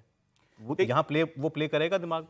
आपने एक डेटा दिखाया था जिसमें 15% लोग जो थे इनडिसाइसिव आपने दिखाए थे, तो ऐसे में वो लोग भी होंगे जो प्रशांत किशोर को पसंद करते होंगे। देखिए, एक बात जो प्रशांत किशोर कह रहे हैं लॉ एंड ऑर्डर की, अगर आप पटना जाएं या गया जाएं, जहां मैं गया था नालंदा वगैरह इस इलाकों में, तो ये बात हो रही है कि कानून व्यवस्था खराब है। तो इसका असर किस पे होगा? मेरा असेसमेंट ये है कि इस बार जो सबसे ज़्यादा नुकसान होने वाला है वो जेडीयू को नुकसान होगा। अगर वो जेडीयू का नुकसान होता है तो वो वोटर किधर जाएगा? वो या तो प्रशांत किशोर की तरफ जाएगा, क्योंकि वो ट्रेडिशनली बीजेपी को वोट नहीं करता, वो किसी और को वोट नहीं करता, वो आरजेडी को वोट नहीं करता। तो इस तरह से अगर मैं इसको एनालाइज करूँ तो प्रशांत किशोर जो है वो इस वक्त एक ऐसे ज़रूर नेता हैं जो कि बिहार में एक बड़ा फैक्टर है, जो कि चुनाव की स्थिति में सीटों पर जो है काफ़ी जो अदला बदली है या फिर जो सीटें बीजेपी जीतती है या आरजेडी जीतती है या बाकी जीतते हैं, उसमें जो है वो फर्क ला सकते हैं। उनका वोट अगर 6-8%, 9% जितना भी गया, अगर वो उस तरह से जाता है तो ये फर्क पड़ेगा। देखिए, 2 सर्वे ने इनके लिए जो भविष्यवाणियां की हैं वो है 8 से 10% वोट, जैसे जेवीसी ने कहा 10 से 11% वोट, 4 से 6 सीट। दूसरा सर्वे मैंने आपको दिखाया था उसमें स्पिक मीडिया का, उसमें बताया गया था 8% तक वोट, लेकिन कोई सीट नहीं। वोट 5 ने इनके बारे में जो प्रतिक्रिया ली कि आप जन स्वराज की भूमिका क्या देखते हैं चुनाव में, ये क्या बताता है लोगों, अगर इसको मान लें हम इसके बेस पर बात करें, 56.3% लोग कहते हैं कि ये मत विभाजक हैं, वोट कटर है, इससे ज़्यादा इनकी भूमिका नहीं है, केवल वोट काट सकते हैं किसी का। 15.8% लोगों ने कहा ये हंग असेंबली की स्थिति में किंग मेकर बन सकते हैं, मतलब इतनी सीटें इनको आएंगी कि ये तय करें कि कौन मुख्यमंत्री बनेगा। बहुत खराब प्रदर्शन रहेगा, लगभग 10% वोट मानते हैं लोग मानते हैं, और 8.4% लोग को ये लगता है कि प्रशांत किशोर को इतनी सीटें आ जाएंगी कि ये फिर मुख्यमंत्री बन जाएंगे। तो लेकिन अगर 56% लोग इनको केवल वोट कटर मानते हैं तो ये बाय एंड लार्ज मूड नहीं दिखा रहा लोगों का इनको लेकर के? निश्चित रूप से मुझे लग रहा है कि प्रशांत किशोर को वोट कटर कहने से बेहतर ये कि कहा जाए कि उन्होंने अपना एक वोट बैंक तैयार किया। कोई भी राजनीतिक दल पहली बार चुनाव लड़ता है तो वो अपना वोट तैयार करता है, मतलब चाहे वो भारतीय जनता पार्टी में जब पहली बार चुनाव लड़ी तो उसके बारे में कांग्रेस ने कहा था कि भाई कई राज्यों में वोट कटवा पार्टी बनकर बीजेपी आ गई है। तमाम राजनीतिक दल पहले वोट कटर के रूप में माने जाते हैं, लेकिन प्रशांत किशोर को अगर आप देखेंगे तो जब लोकसभा चुनाव में जब 6 विधायक बिहार के जब सांसद बन गए थे और उनके लिए जब विधानसभा उपचुनाव हुए तो उसमें प्रशांत किशोर की पार्टी चुनाव लड़ी थी और तब प्रशांत किशोर का बहुत आधार नहीं था। उसके बाद भी वो 9% वोट बैंक लेकर गए थे। उस विधानसभा 6 विधानसभा जब उन्होंने लड़े, चाहे वो बेलागंज हो, तरारी हो, इन सीटों पर जब चुनाव लड़े तो 9% का वोट बैंक उनको मिला था। तो उसके बाद से तो प्रशांत किशोर ने अब बहुत प्रगति कर ली, बहुत आगे बढ़ गए। तो उस समय अगर प्रशांत किशोर 8 से 9% वोट बैंक लेके जा सकते हैं तो आज मुझे लग रहा है कि प्रशांत किशोर 10% के वोट बैंक पे खड़े हुए। अब 10% प्रशांत किशोर के पास वोट बैंक कहां से आएगा?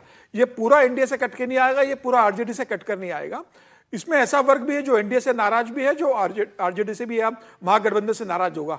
अगर 10% वोट प्रशांत किशोर के पास आते हैं तो आप ये मान के चलिए कि उसमें से 6 से 7% जो होगा वो महागठबंधन का कटेगा, 1.5 से 2% जो है वो बीजेपी या नीतीश कुमार से कटेगा। और ज्यादातर लोग उल्टा बता रहे हैं कि ये ज्यादा एनडीए का वोट काटेगा। नहीं, मुझे लगता है एनडीए का वोट बैंक तो बहुत मजबूत रहेगा। एनडीए का वोट बैंक कटने की संभावना कम है। भारतीय जनता पार्टी का वोटर बहुत स्ट्रांग वोटर है, नीतीश कुमार का भी। देखिए, प्रशांत किशोर एक बाजी खेल रहे हैं, जैसे इन्होंने खुद ही कहा अर्श पे रहूंगा या फर्श पे रहूंगा। उनको भी मालूम है, गैम्बल है एक किस्म का, क्योंकि वो भी नहीं जानते कि भाई कितना असर मेरा होगा। तो वही सवाल जो मैं पहले पूछ रहा था त्रिपाठी जी, क्या ये बाजी वोटर भी खेल जाएगा और इतनी बड़ी तादाद में खेल जाएगा कि मतलब किंग मेकर बन जाए या इनके बिना सत्ता में कोई ना आ पाए? नहीं, चमत्कार भारतीय राजनीति में होते हैं, लेकिन मतलब मेरा तो अनुमान, कुछ भी मैं कर ले रहा हूँ, बड़ा दम लगा रहा हूँ, बड़ा अंदर से सोच रहा हूँ कि भाई ठीक है, इतना पैसा है, इतना बढ़िया प्रचार कर रहे हैं, लगातार घूम रहे हैं, 2-3 साल घूमते हो गया, लेकिन समझ में नहीं आ रहा है। ऐसे चुनाव होता नहीं है ना। जब आप देख रहे हैं कि साफ साफ, हाँ एक चीज जरूर हुई है, इस चुनाव में लोगों के पास विकल्प है। जैसे मान लीजिए बिहार में बहुत से लोग ऐसे हैं, ऐसे मुझे लगता है कम से कम 25-30 नेता ऐसे हों जो अपनी ताकत पर जीत लेते हैं।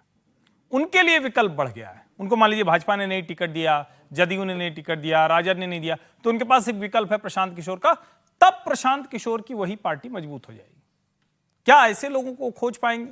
लेकिन अगर आप कहिए कि यूं प्रशांत किशोर कोई बहुत हो जाएंगे, तो मुझे कतई नहीं दिखता है। और मैं फिर कह रहा हूं, प्रशांत किशोर 10 सीटों से ऊपर चले जाएंगे तो ये चमत्कार से आगे मैं कुछ ऐसा देखूंगा जो बिहार की जनता फिर एकदम से बदल गई है। जैसे वो पिछले कई वर्षों से कर रही थी, वो शायद एकदम ही चेंज हो गया। और तब अगर बदल जाए तो फिर 10 ही क्यों कहें, तब सुधा अर्श माने, फिर फर्श क्यों माने? जब मतलब क्या सर आप बोलते हैं, मन क्या? हाँ, बढ़िया, बोलिए सर, बोलिए सर, बोल दीजिए। मन के लड्डू फीके क्यों, और फीके हो तो थोड़े क्यों? भाई मन के लड्डू फीके थोड़े, जो खाना है जम के खाओ, देखा जाएगा। 8-10% का आधार बना लिया, लेकिन इन्होंने, इतना मानते हैं आप? 5% का मतदाता समूह अगर इनके साथ आ गया तो मैं मानूंगा कि प्रशांत किशोर भविष्य के नेता हैं। अच्छा, 5% वहां पहुंचे अभी कि नहीं आपके आंकलन में? अभी मतलब एक तरह से कहें कि ये सेंटिमेंटली पहुंच गए हैं। एक होता है ना कि आपका माहौल बन गया, यार सब अच्छा है, सब अच्छा है, अंतिम में वहां तक जाने वाला अभी नहीं मामला हुआ। ठीक है, अगले फैक्टर की हम बात कर लें तो ये चिराग पासवान है।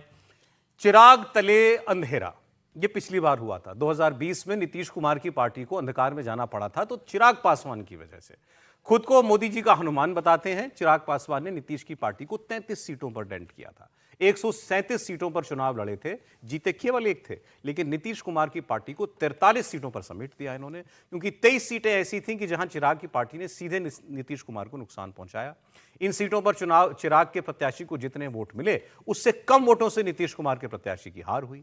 अब इस बार सीन अलग है, चिराग बीजेपी और जेडीयू के साथ हैं, लेकिन वो किंग मेकर से कम भी नहीं है। 24 का लोकसभा का चुनाव याद कीजिए, 5 सीटों पर लड़े थे, 5 जीत गए। लिहाजा ये 100% स्ट्राइक रेट को दिखाते हुए उसी हिसाब से इस बार सीटें भी मांग रहे हैं। लेकिन ये भी कुछ कुछ बातें कहते हैं तो आप याद आता है कि ऐसा ही कुछ तो प्रशांत किशोर भी कहते हैं। ये कहते हैं कि मैं जब किसी को देखता हूं तो मैं ये नहीं देखता कि ये भूमिहार है, ये राजपूत है, ये दलित है, ये पासवान है। मैंने ऐसा कभी नहीं देखा। हाँ, लेकिन मेरे पास भी MY समीकरण है जो लालू जी का बताया जाता है, उनका मुस्लिम यादव है, मेरे पास है महिला और युवा। मैंने आज तक कभी किसी बिहारी को ना ईबीसी समझा, ना ओबीसी समझा, ना दलित समझा, ना महादलित समझा, ना अगड़ा समझा, ना पिछड़ा समझा, ना हिंदू समझा, ना मुस्लिम समझा। मेरे लिए बिहारी बिहारी है। भाई हम भी एमवाई की बात करते हैं, बट हमारे एमवाई में महिला हैं जो कि देश दुनिया की आधी आबादी है। हमारे वाई में युवा हैं जो कि देश की, हमारे बिहार की सबसे बड़ी आबादी है। मैं आपसे कह रहा था कि इनकी बातें सुनकर प्रशांत किशोर की बातें याद आती हैं। अच्छा, इंटरेस्टिंग बात यह है सर कि ये दोनों एक दूसरे पे कभी कुछ नहीं बोलते। ना प्रशांत किशोर इनको कुछ कहते हैं, लाइन से नेताओं को उन्होंने कटघरे में खड़ा किया, इनको नहीं, और ना ये कुछ बोलते हैं उनके बारे में। दोनों लोग नहीं कर रहे, दोनों युवा लोग हैं, दोनों बिहारी की बात कर रहे हैं, बिहार की बात कर रहे हैं। देखिए प्रशांत जी में और चिराग में एक फ़र्क है कि चिराग के पास अपना वोट बैंक है, अभी कमिटेड वोट है 5.3% शायद पासवान वोट संख्या जो है, तो वो कमिटेड वोट उनके पास है। और वो वोट ट्रांसफ़र भी हुआ उनको पिता से अपने पास, मतलब पूरी पार्टी के पास है, जो जिसके लिए अभी एक्सरसाइज कर रहे हैं प्रशांत जी को अपना बनाना है, सारी की सारा जो व्यवस्था करनी है, तो उनके पास वो वोट है। और दूसरा आज की तारीख में लग रहा है कि कोई कन्फ्यूजन नहीं है कि वो किसका वोट काटेंगे, मतलब अभी वो एनडीए के साथ ही रहेंगे ऐसा लगता है। ये चिराग पासवान, हाँ ठीक है। प्रशांत जी को मान लीजिए 5% वोट पिछली बार आया, तो वो प्रूवन वोट है और वो ये वोट ट्रांसफर करा सकते हैं। ठीक है, ट्रांसफर मान लो जेडीयू को ना भी दिलवाएं तो भी अपना वोट करके वो सीटें जो आएंगी वो तो उनके पास आ जाएगी, वो एनडीए के साथ हो सकती है। तो एक बड़ा फर्क ये है, महिला और युवा मतदाता उनके साथ हैं तो बहुत अच्छी है, बहुत शुभकामनाएं। क्या वो उसके आधार पर एनडीए में सीट मांग रहे हैं? सर वो कहानी बता दूं, मैं चिराग पासवान और प्रशांत किशोर के खिलाफ क्यों नहीं बोलते।